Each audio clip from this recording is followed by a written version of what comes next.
Now, all the gospel requires is repentance and faith. That's it. Nothing else. I paused there intentionally because some of you are really uncomfortable right now because you're going, well, what about obedience? That's not what the gospel requires. It's what the gospel produces. If the gospel were to require obedience from us, then that would mean that we could be obedient apart from the person and work of Christ, and Jesus died for nothing. The gospel produces obedience in us, joyful obedience in us. And again, if we get these things mixed up, that's where we end up in legalism and moralism and works righteousness. And that's when the good news is really not good news at all. It becomes burdensome. It says here, he made him who knew no sin to be sin on our behalf. He knew no sin. Isn't that astounding? Isn't that absolute? He knew no sin. Do you realize this? There has never been one moment in your life, not one moment in your life that wasn't tainted by sin. And yet there never was a moment in his life that was tainted by sin. Someone asked me a long time ago, what is the greatest sin you can commit? And all of a sudden it just popped in my head, so I said it. I said, well, I suppose the greatest sin you could commit is to break the greatest commandment that's ever been given. To love the Lord your God with all your heart, soul, mind, and strength. Do you realize there's never been one moment in your life that you have loved God as God ought to be loved? To even suggest that you have is paramount to blasphemy. You have never loved God in a way that God deserves to be loved, but there was never one moment in the life of the man Jesus Christ that he did not love God as God deserves to be loved. You think Jesus is great? He's greater than you know. There has never been one time in your life or my life that we have done what we have done fully and completely for the glory of God. Not one time. There was not one time in the life of Jesus Christ, not one time, not one fraction of a moment that he failed to give glory to God, the very glory that is due him. This is absolutely amazing. Just to look at this one truth, 1,000 PhDs throughout all of eternity could be won just searching out this one truth. But therein is the problem, student. There's your problem. You live in the age of busyness. We do not think. We do not meditate. We do not wake up at 2 in the morning and carry on any sort of night watch calling upon the name of the Lord. We're so busy and there's so much noise that we no longer have time to think great things about Christ, to discover this infinite well of the treasure of the wisdom of God. Christ was without sin. Fullness of deity, yes, but understand, he was without sin as man. This man, Christ Jesus, walked in perfect obedience to God, and yet Paul tells us that he who knew no sin was made sin on our behalf. How can we understand this passage? We are people of unclean lips, and we dwell among a people of unclean lips. Our stock, our family, we drink down iniquity like it was water. We cannot understand the grievous nature of sin, the hellishness of sin, the vile, degrading, disgusting mark of sin. We do not know it, and therefore we cannot appreciate the fact that this one holy Son of God became sin, was made sin on our behalf. I want you to see that this good news is good because of what God did. In verse 3, who has blessed us. In verse 4, he chose us. In verse 5, he predestined us. In verse 6, he has blessed us. In verse 8, he lavished upon us. And then in verse 9, he made known to us. This is what God did. Amen? The good news is good news because of what God has done. The good news is good news because we were not asked to do it. And the good news is good news because if we had been asked to do it, we wouldn't have been able to do it. You can't get there from here. That's why this is good news. God did this on our behalf when we could not do it for ourselves. That's what makes the good news good news. We see that this is good news not only because God did it, but because God did it in Christ. Verse 6, blessed us in Christ with every spiritual blessing in the heavenly places. Verse 4, chose us in Him. Verse 5, predestined us, and then what? Through Jesus Christ. Verse 6, the last part of the verse, in the beloved. Verse 7 begins with in Him. And then in verse 7 we have through His blood. Go down to verse 9, the end of verse 9, in Christ. Look at verse 10, in Him. Look at verse 11, in Him. We get the point? In Christ, in Christ, in Christ, in Christ. This is good news because God did what we could not do for ourselves. And this is good news because God did it in Christ. Now, to unpack that, God does this in Christ. We understand that He does this in Christ because Christ is the God-man.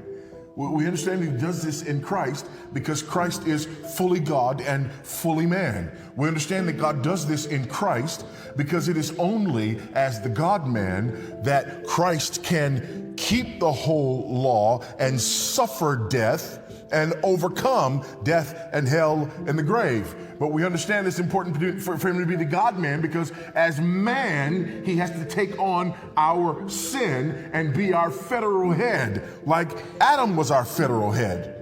Adam was our federal head, so all of us sin in Adam. And then Christ is the federal head of all of those who have faith in Him so that His righteousness can be imputed to us and our sinfulness can be imputed to Him. And all of that is summarized in the phrase, in Christ.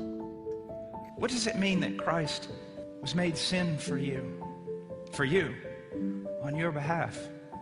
Does it mean that somehow on that tree that Christ's nature devolved into something corrupt?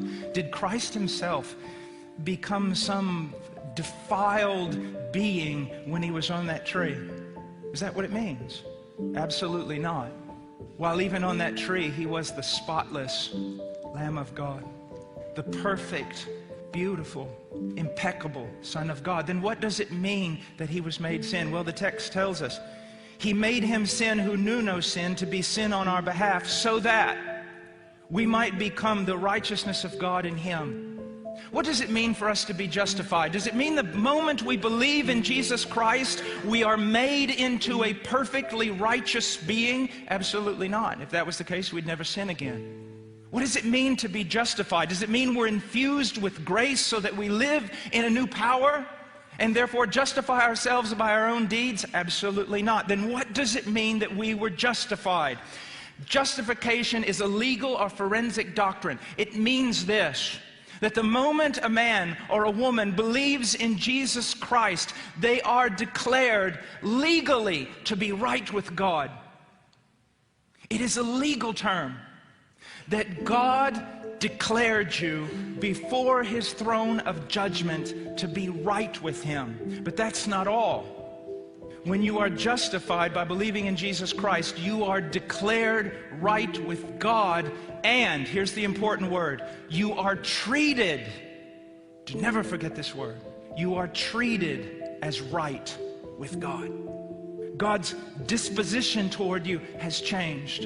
His works toward you have changed. Your relationship with Him has changed. This legal declaration brings about a different treatment from the throne of God. You are treated as perfect before Him, as having all your sins forgiven and forgotten before Him. This is a magnificent thing.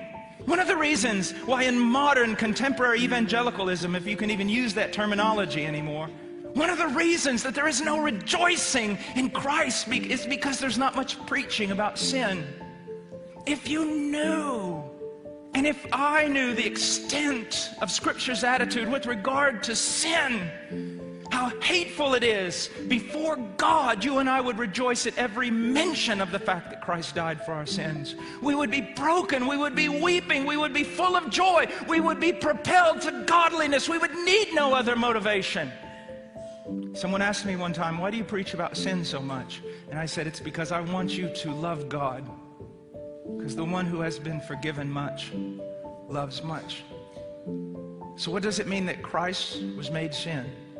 Our sin, the sin of his people, was imputed to him. It was imputed to him. It was placed upon him. Now here's the big word again.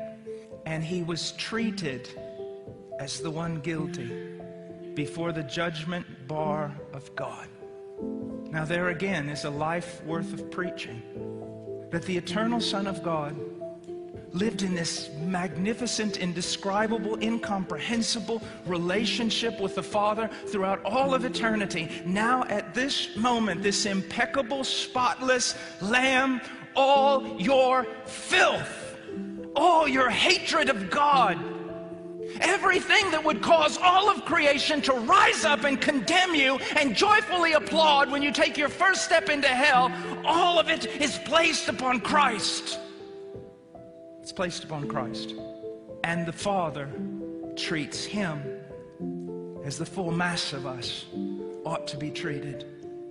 In him we have redemption through his blood, the forgiveness of our trespasses according to the riches of his grace. That would be justification. And then go down beginning of verse 11.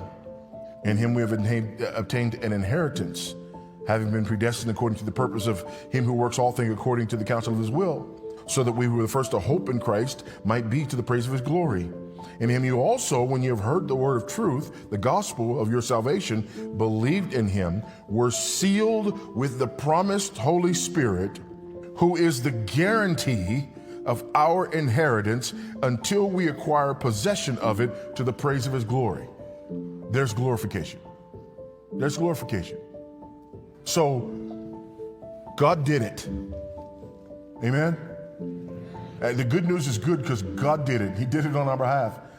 The good news is good news because God did it in Christ, which is the only way it could be done. Our sin had to be paid for, it had to be dealt with, but it had to be dealt with by a representative of us. So there had to be the God-man to deal with our sin. So it's good news. Thirdly, the good news is good news because God has dealt with it completely. In other words, God doesn't say, listen, I'll meet you halfway. Amen, somebody. Because if God said, I'll meet you halfway, he'd be there waiting on us. Amen? That's just not going to happen. God doesn't even say, I'll do most of the way. No, that's not the way it happens, right? The old illustration that we use, I love the old illustration, and by I love it, I mean I hate it. The old illustration that we use of, we're there and we're drowning and we're going down for the third time, and God throws us the life preserver, and all you have to do is reach out and grab it. No. Why? Well, go to chapter 2. And you were dead in the trespasses and sins in which you once walked, following the course of this world, following the prince of the power of the air, the spirit that is now at work in the sons of disobedience, among whom we all once lived in the passions of our flesh, carrying out the desires of the body and the mind, and were by nature children of wrath like the rest of mankind. You were dead, not almost dead, not mostly dead. You were dead. And listen, I am not a physician, nor do I play one on TV. But I know this, dead men don't grab things. Amen? Dead men don't even see things to grab. We were dead in our transgressions, not going down for the last time, but bloated corpses with absolutely no hope whatsoever unless someone outside of us breathed life into us again. And by the way, that's exactly what we find in chapter 2. Look at verse 4 where we left off. But God, that's just the best, isn't it? Being rich in mercy because of the great love with which he loved us, even when we were dead in our trespasses, made us alive together with Christ. We were dead, and he made us alive. He did it all. We didn't do anything. The only thing we brought to the party was the sin that needed to be forgiven. That's what makes the good news good.